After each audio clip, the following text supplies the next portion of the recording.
My name is Coach Steve, the Affordable Life Coach, and have been coaching people for 14 years, and everyone should give it a try.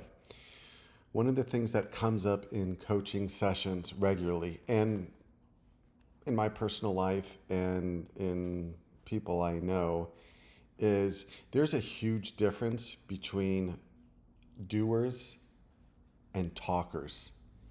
And you can sniff them out pretty quickly, and they lose a lot of credibility because they don't follow through on what they say they're going to do, and they tend to complain a lot because when you're not a doer, you stay stuck and stagnant, and you have to accept that your life is not what you want it to be.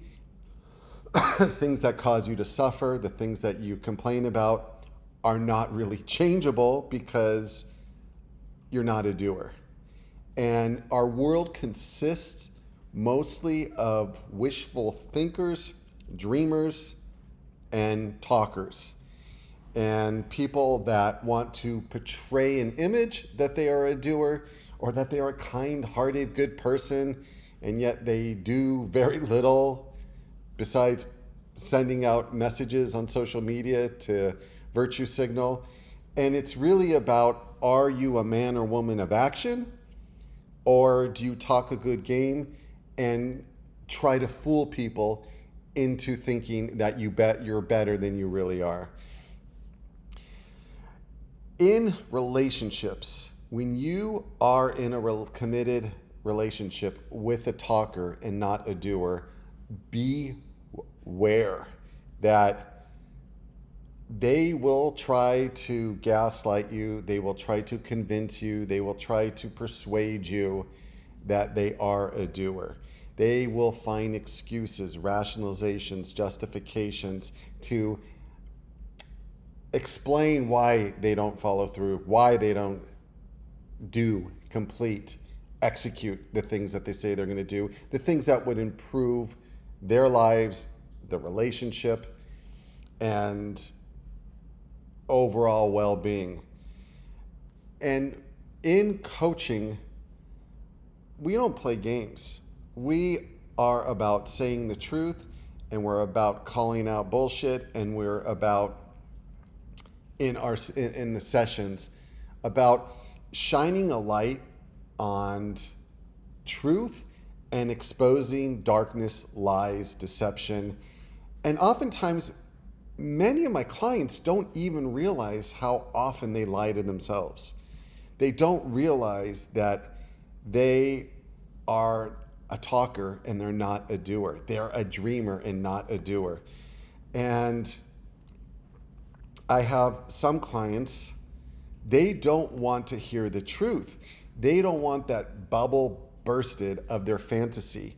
And what you'll notice with talkers, dreamers, planners, and not doers is they're constantly focusing their energy on planning what they are going to do. They're dreaming about their next adventure, their next career, their next relationships, their next big project that they're going to launch that is going to dramatically improve their life. But they're not committed to it because they don't have the work ethic. They don't have the discipline, and they struggle with facing the challenges and obstacles that inevitably are going to come their way. And so the moment they start facing that adversity and realizing how hard it is and what a high price they have to pay, they switch to a new dream, a new goal, a new fantasy, a new career path, a new relationship path. And it's just this endless cycle of them dreaming about the life they want to create, not accomplishing it, and not realizing the self-deception is what they need to focus on, not what the next big plan is. It's the commitment and sticking to something over a long period of time and being patient and doing the hard work, enduring the suffering, and enduring the sacrifice. You want good things in life, you've got to pay a price. I want to have deep, meaningful communication with people. That means they're going to be people, and honest. That means they're going to be people that are upset, disappointed, don't like what I have to say, are going to judge me, are going to reject me. But I value the truth when I coach people. I value the truth in my communication, in my relationships, and just even wherever I go, I am committed to bringing that as my goal and to applying it instead of dreaming about having close people in my life and having effective communication. We want shortcuts. We want the easy way out, and we want quick results. That's why screens are an epidemic and so addictive, is because we want immediate gratification. And when we feel good about ourselves, it's when we sacrifice the short-term reward, the short-term gain. We sacrifice that. We say, no, it's not about the short term, it's about the long term. Instead of picking up my phone, I'm going to pick up a book. I'm going to go for a walk. I'm going to talk to my partner and have real communication. I'm going to play with my kids. I'm going to go to the gym. I'm going to exercise. I'm going to go for a run. I'm going to try out a new hobby. I'm going to create something. When something is easy to do, you're not going to feel the brain chemicals that are released when we do something that's hard and gives us a sense of accomplishment. And that's what's missing in life, and especially in modern times.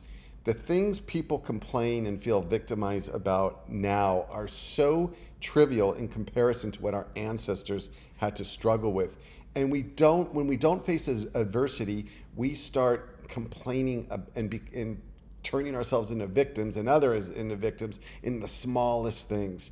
And it's so debilitating, so disempowering, and it's you giving up your control and destiny of your life. And so you have to ask yourself, are you a doer or are you a talker? Now, sometimes we're, maybe right in the middle. But if you're in the middle, is that your goal? When you say something, that you execute it, that you complete it, that people trust you, that you're a man or woman of your word? Or do you just talk and talk and talk? And talk is so cheap. It costs us virtually nothing. And most people in our lives are not going to hold us accountable. And that's why coaching is so effective. I'm going to hold you accountable. And that accountability creates a sense of, man, if I say I'm going to do something, I have to follow through. Not I have to, I want to follow through.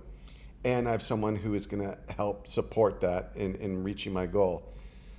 But man, I am really, it pains me and I have a few clients like this, they're perpetual dreamers. Or I have other clients, they just don't set any goals at all. They're within their comfort zone. They don't want to get out of it because they don't want to risk failure. They don't want to risk rejection. They're lazy. They don't want to put effort. And they just stagnate and live, as Thoreau said, quiet lives of desperation, lives of mediocrity, lives of complacency. And that doesn't make us feel good about ourselves or our life, and is not an attractive quality to those around us. The people that other people want to be around are people that are successful. And I don't even mean financially successful. I mean that they just have that growth mindset. They have that sense of discipline where they can have mastery over something. And that's just few and far between, and just people want comfort and ease, safety and security, and then moan and complain and bitch when their lives are unfulfilled. And it's just no way to live.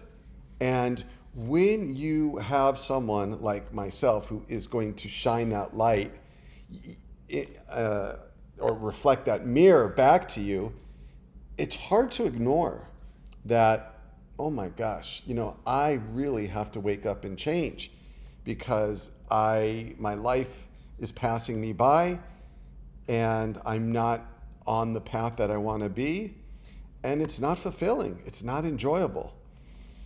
So I encourage you, the first thing is call yourself out. Now, if you're a talker and not a doer, a wisher, a dreamer, and not a person of action, call other people out, because it's an act of love to tell people, hey, you talk the talk, but it's hot air. You don't execute and you don't follow through, and I don't trust what you say. And that's powerful. And the worst thing is we don't even trust people that are talkers and not doers. They don't even trust themselves.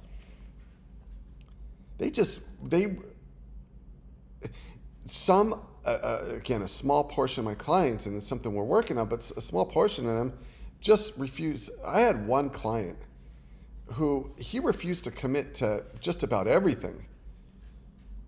And like, how can you help someone, and how can someone grow if they don't want to commit to anything? But that's fine. If you don't want to commit to anything, you don't want to put effort into your life, into other people, into growth, that's fine. But stop complaining how unhappy you are. Stop complaining how unfulfilled you are. Stop complaining that your relationships are shallow. Stop complaining that your partner, your spouse, doesn't have a high level of attraction towards you. Everything comes with the cost benefit, and be smart, calculate the costs, calculate the benefits, and if it comes easy, you're going to pay a price. You're just getting the reward up front, and that reward is shallow, cheap, superficial, and addictive, because you need more and more of it. It helps to have someone support you. It helps to have someone hold you accountable. If you're interested, send me an email. It's in the description. The consultation is absolutely free, and then the sessions are ridiculously affordable afterwards. And the more participation from my very small audience that I get, and some of you, I really appreciate, you comment, you like, you subscribe, some of you share the video, and I appreciate all that. So that means a lot to me, and it just encourages me to make more videos. And it's something that I value, is your feedback, constructive, positive, constructive feedback, whatever, it doesn't matter. I just enjoy the conversation and the discussion, and I appreciate longtime subscribers and viewers. I think we're going on 15 years. I don't know that I had this YouTube channel. So thank you all, and look forward to the next video. And when you wake up every day, ask yourself, am I a doer or am I a talker? Am I more concerned about my image, or am I more concerned about my results? It's so liberating, and it feels so dang good to live like that way. Thanks for watching. Bye-bye.